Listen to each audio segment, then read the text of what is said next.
Just make sure it's up.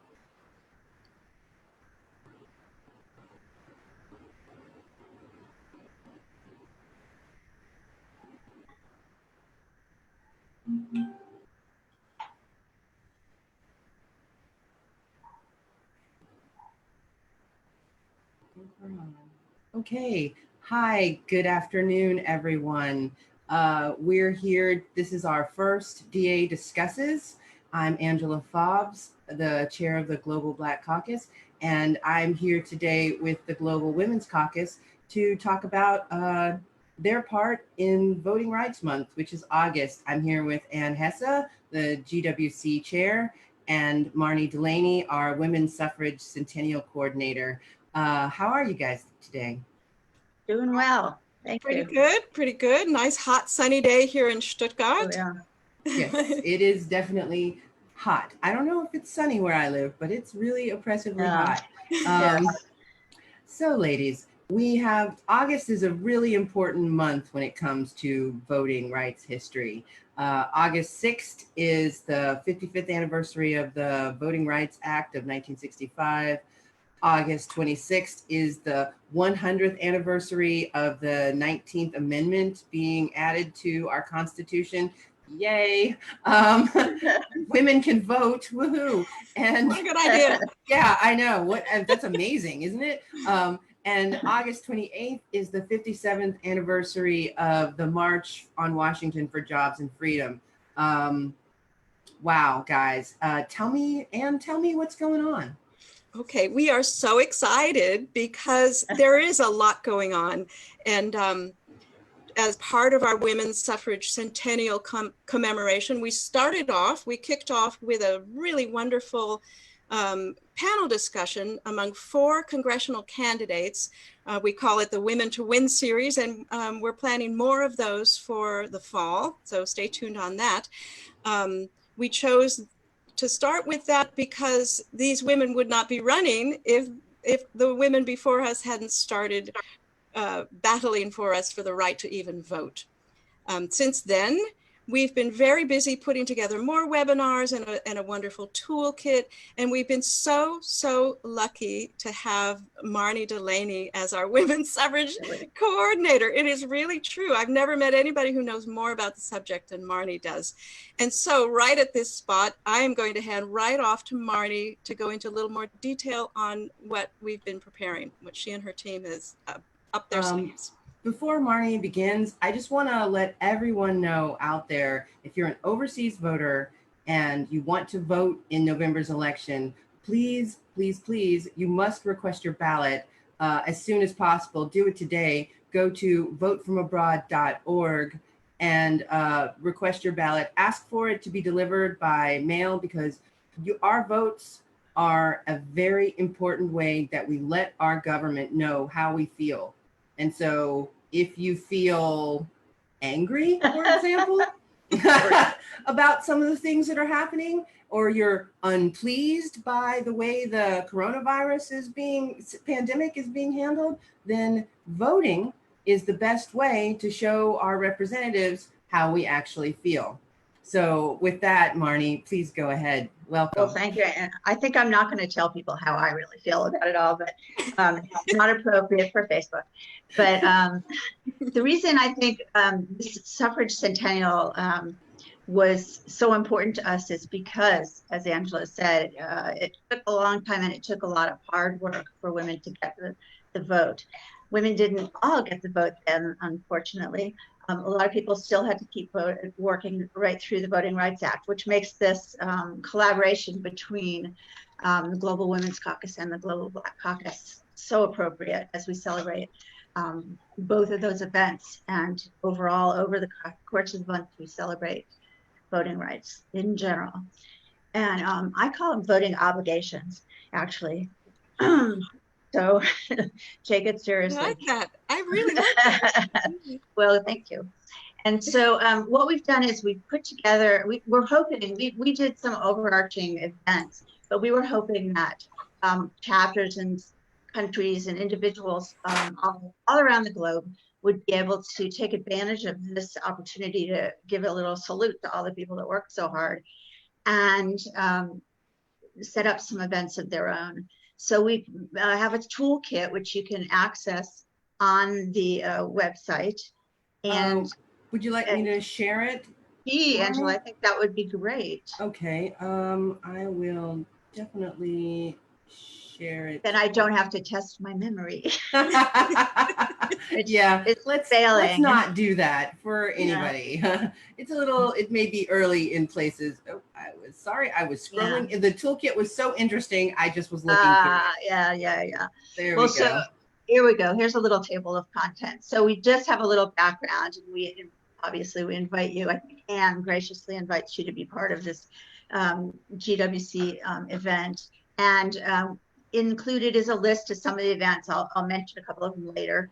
There's a lot of incredible, beautiful graphics that were done that'll help things hang together, and include some incredible photographs of some of the women from both working for suffrage and also for this Voting Rights Act. And actually, I think there's some women in there that are still fighting with us. So those are in the form of social media posts, Facebook messages, and so on. And there's also, with the pictures of the women, there are also a little bit of about what they did. But also, we have tons of information about the timetable of what happened, timetable of voting over the years. There are the dates of when women in various countries they were never given the vote, where they took the vote, and things like that. So a lot of background, timetables, books you could read, movies you can see, etc.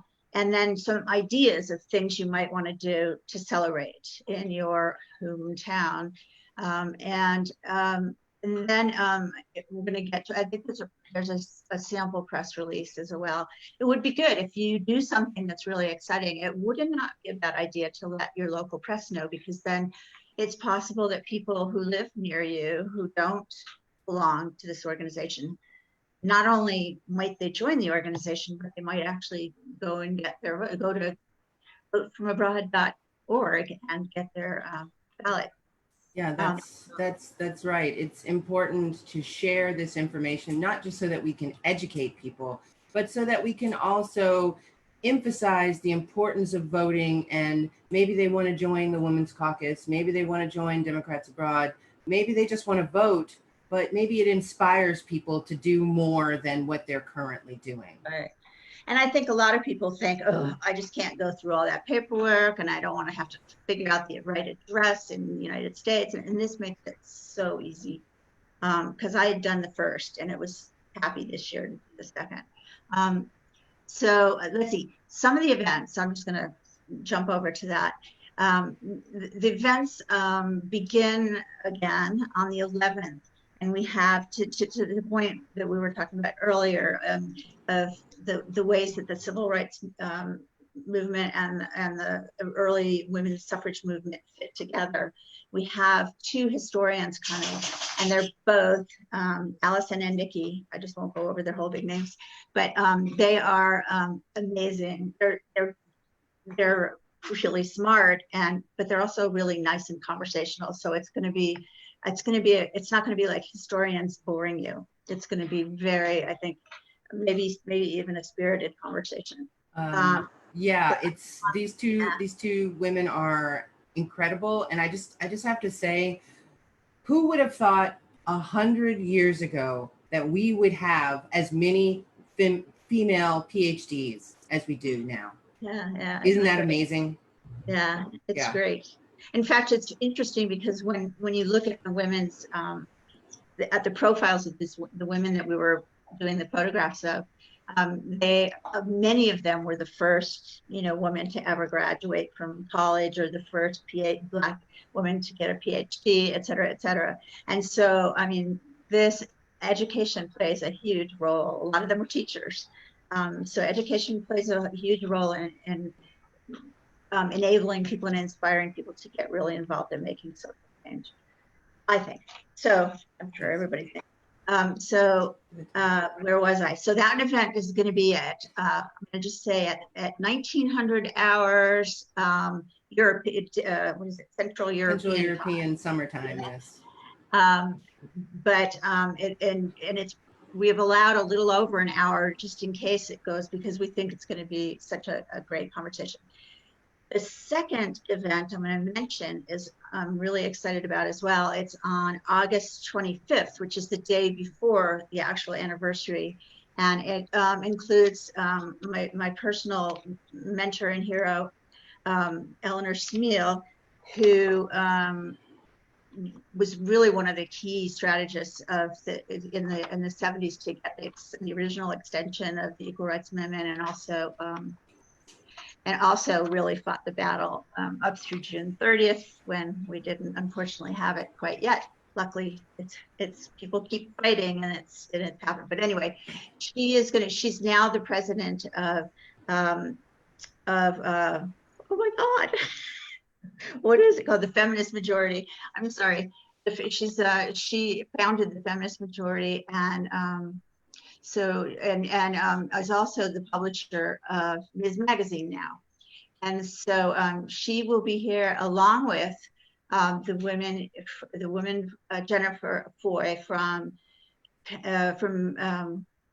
Virginia, who introduced the ERA, which got its final necessary ratification in Virginia just this year. So it's going to be pretty exciting to have the two of them talk not just about the ERA, but really what issues remain and what issues need to be fought using the Equal Rights Amendment, and why we continue to have these battles, what we have to do to stop it, which the short answer is probably a vote for more women into office. Yes, we need to have more women voting and have more women in office if we really want to make a difference. Right. Even though I think this Congress was the largest amount of women in Congress for this current session ever, we're still not even at 50%.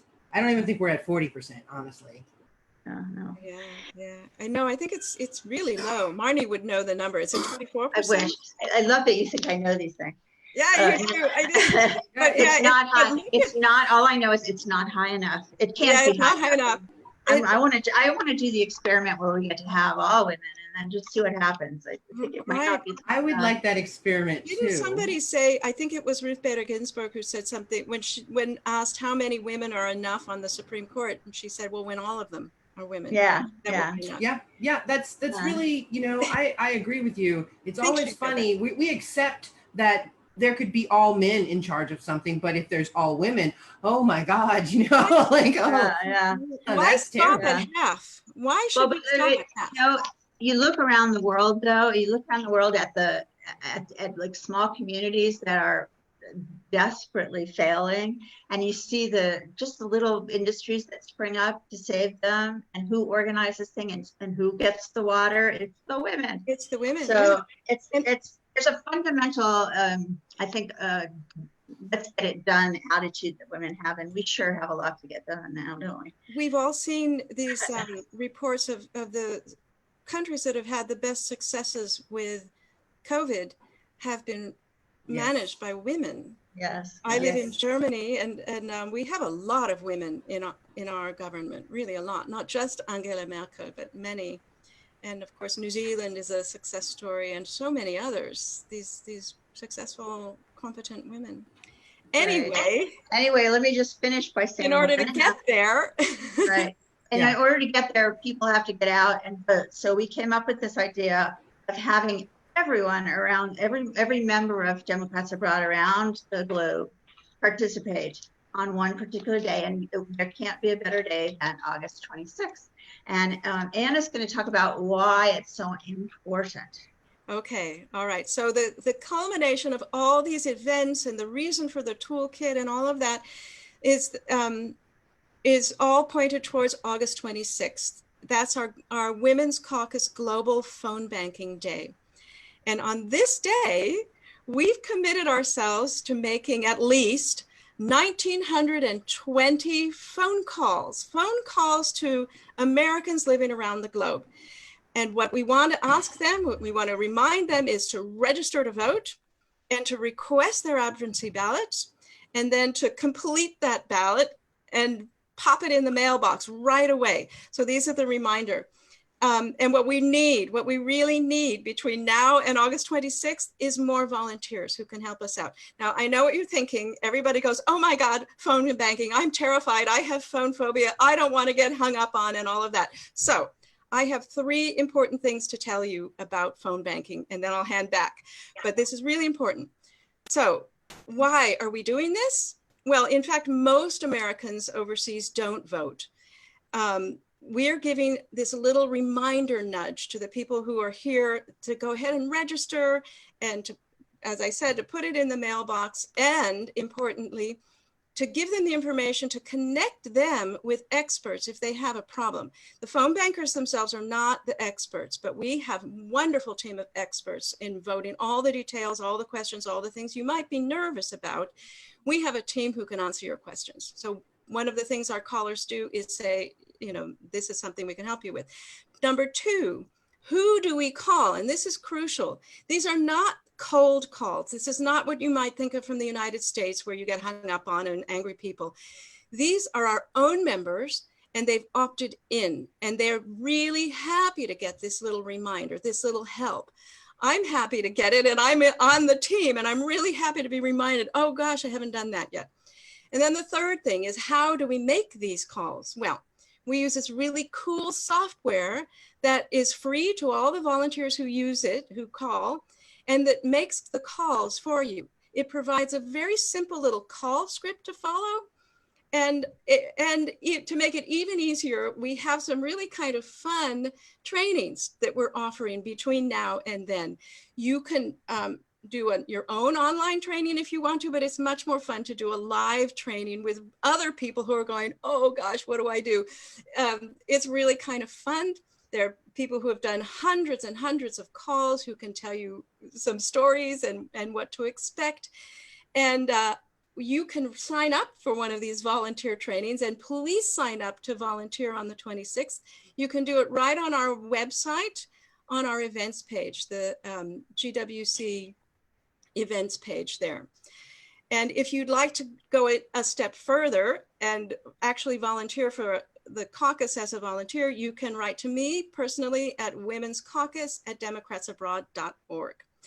And so that's my little tap dance about the importance of phone banking. And it is really important because it plugs into what Angela was saying earlier about the importance of getting out the vote. We can't think of any better way to honor the women who fought for the vote, who fought for our right to vote, than to go ahead and use it. And we have this responsibility to the next generation too. What were you saying, Marnie, about the responsibility? Not the right to vote? The obligation. The obligation.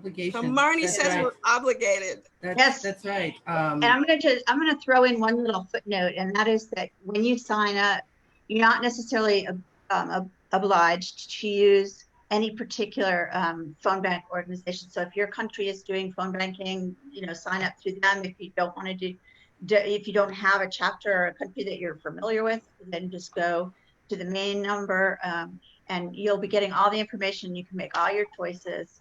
And I sure hope that I see that you were there.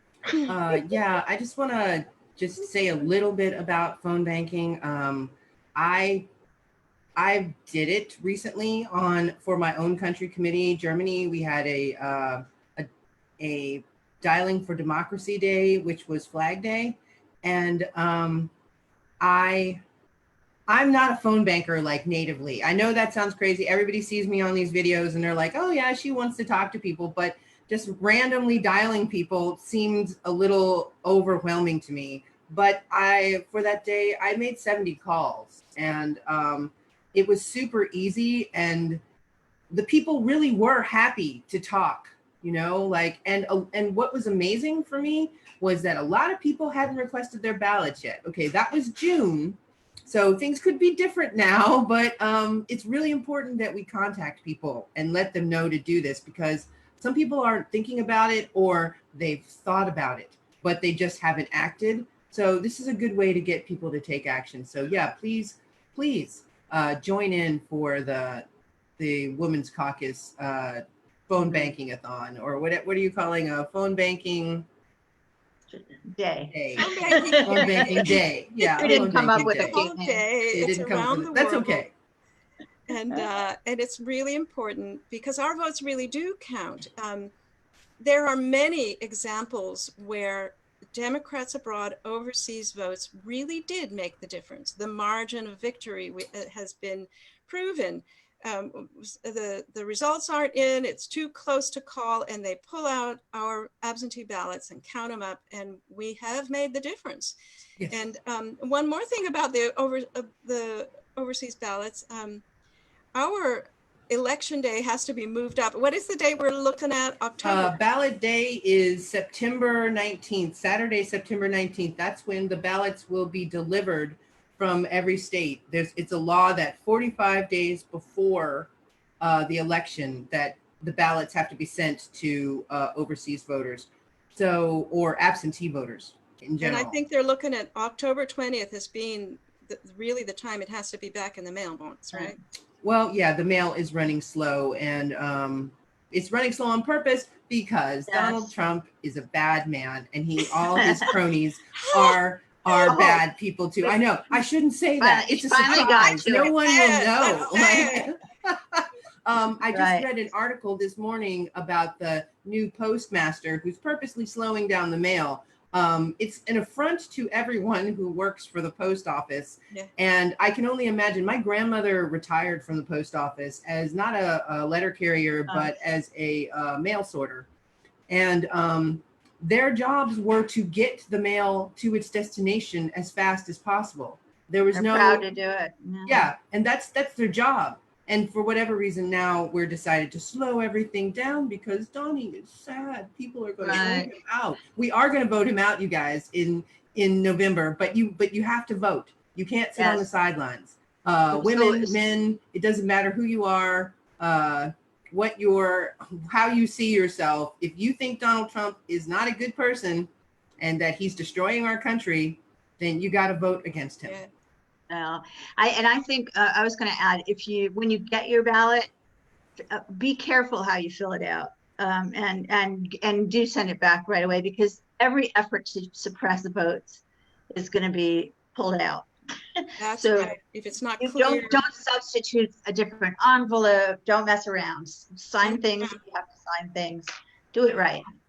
And think about those women that worked so hard. Right. Look at those pictures and pick one of those women and do it for her. Yeah. Oh, you see, that's so motivating to me. You know, we have I know in the field, in the science field, they talk about new discoveries standing on the shoulders of giants. And I feel that it's that way with the women's suffrage movement, to women's rights movement. We are standing on the shoulders of giant women who have made giant sacrifices for us, and the least we can do, it is so easy for us now. We have votefromabroad.org. It's the easiest little, type it in, you get there. How do I do it? It guides you step by step by step. You can really do the thing with half a brain. It tells you what to do, and at the end of it, you're all registered and you're ready to go. It's very easy. And we have our experts. You on Vote From Abroad, you can go, you can ask, type in your question. If you really have a very complicated problem, you can talk to a real human being about your little voting problem. It is so beautifully taken care of for you, and it is nonpartisan. Even if you're a desperate, frustrated, scratching your head, don't know what to do Republican overseas, you can use this resource too. It is nonpartisan. That's also important to say. Nonpartisan. And as Angela said, you don't assume that you're registered because you voted last year. Yes. Citizens that live outside of the United States have to, by law, ask for a ballot every year. So yes, please. And I always vote because as a woman and as an African American, My ancestors and plenty of other people's ancestors fought for the right to vote, fought for the right to exist and live as we choose.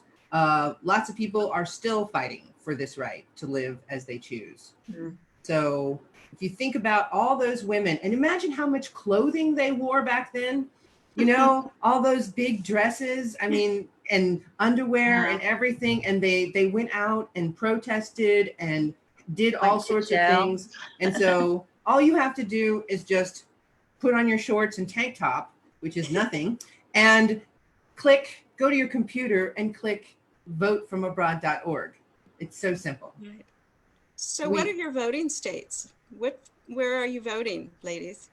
Oh, I vote in California. Oh yeah, I vote in California. I vote in Florida.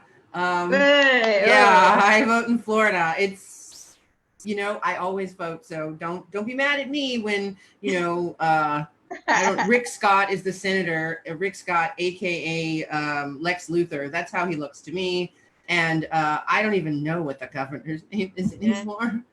But he's a terrible man because he doesn't believe in wearing masks to fight corona, despite the fact that Florida is a hot spot in the world. Yay. Shout out to my family in Florida. It is a really good feeling to know you've done your best. No matter what happens after November, everybody, if you can say, I tried, I did my best, I voted, I went to votefromabroad.org, I got my thing, I filled it out, I mailed it back on time, I did my best. It's a very satisfying feeling, as opposed to going, oh my God. Yeah. Shoulda, woulda, coulda. Yeah. I wish I had voted, and my vote would have, Trump won by one vote and it was mine. Oh, well. Some of the candidates that we spoke to on our candidate forum did try in 2018. And one of the women we had on lost by only 322 votes, I think, something like that. That's not very many votes. No. That could have been covered by, you know, a few extra votes from abroad.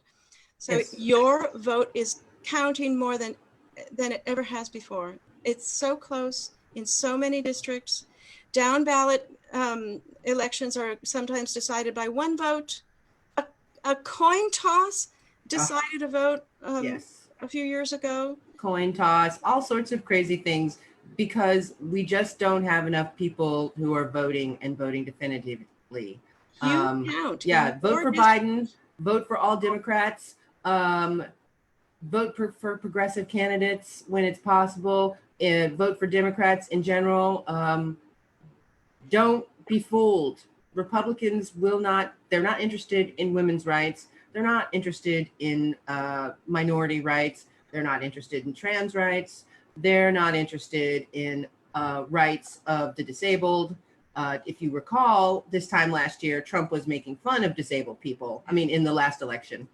They don't want to do anything but, I mean, essentially, they're eugenicists, but I guess that's probably subjective.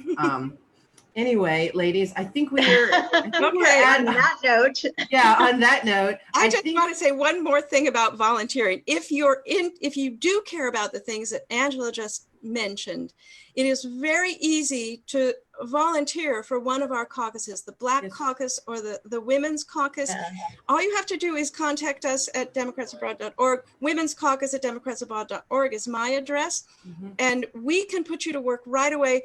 And you can decide for yourself where to plug into our organization. If you see a deficit, if you say, well, how come the Women's Caucus doesn't have fill in the blank? Maybe we're waiting for you to fill in the blank, to create that position. I have to say, Marnie is a relatively new volunteer in our organization and has just shot to the top of the organization because she's so skilled in this area. There was no good organization on women's suffrage, and she's done it. So if you see something we're not doing right, something we've got a little wrong, a whole big thing you want to work on, talk to me and we'll find exactly the right spot to put you. And I bet Angela would say the same about her caucus. I would indeed. You can reach me if you're interested in volunteering at blackcaucus@democratsabroad.org. I'm going to put both of our email addresses in the comments on the post. You just give me a second. But we always can use good ideas, more help. Yeah, we can't have enough volunteers. Mhm. It's just not possible. Especially for phone banking. Yes, On the for phone 26th. banking, super On the easy. 26th. Anybody can do it. Yeah. So with that, ladies, any final words to close out? Vote from abroad.org. Vote from abroad. Woohoo! Vote. Yes, that's Do we right. have to do a tap dance now? That's right. Vote. Okay. So thank you, Anne. Thank you, Marnie. I'm looking so you, Angela. forward to seeing all the well, okay, I'm gonna see them more than just at a distance. I'm gonna see them up close and personal, but Yeah. I'm looking forward to the webinars and the various other events. And I love all the graphics you guys have made. I'm so happy to celebrate the anniversary of 100 years of women voting. Now too bad we won't be here for 100 years for the Equal Rights Amendment, but we could just be here on year one. That would be okay with me. That'll do. That's our part. Then we hand off to the next generation. That's right. It's That's our right. responsibility to vote now, to work now, to be activists now, so the next generation can celebrate. Well, and maybe if we vote for the right people now, maybe stuff will get done in one generation instead of having that would be okay 12 too. of them. Yeah, Wouldn't for that sure. be great? So Okay. vote, everybody. And tomorrow we'll be back with the Hispanic Caucus. So everybody have a great Saturday, and we'll see you in the future. At the phone bank. Bye-bye. Bye. Bye. Bye.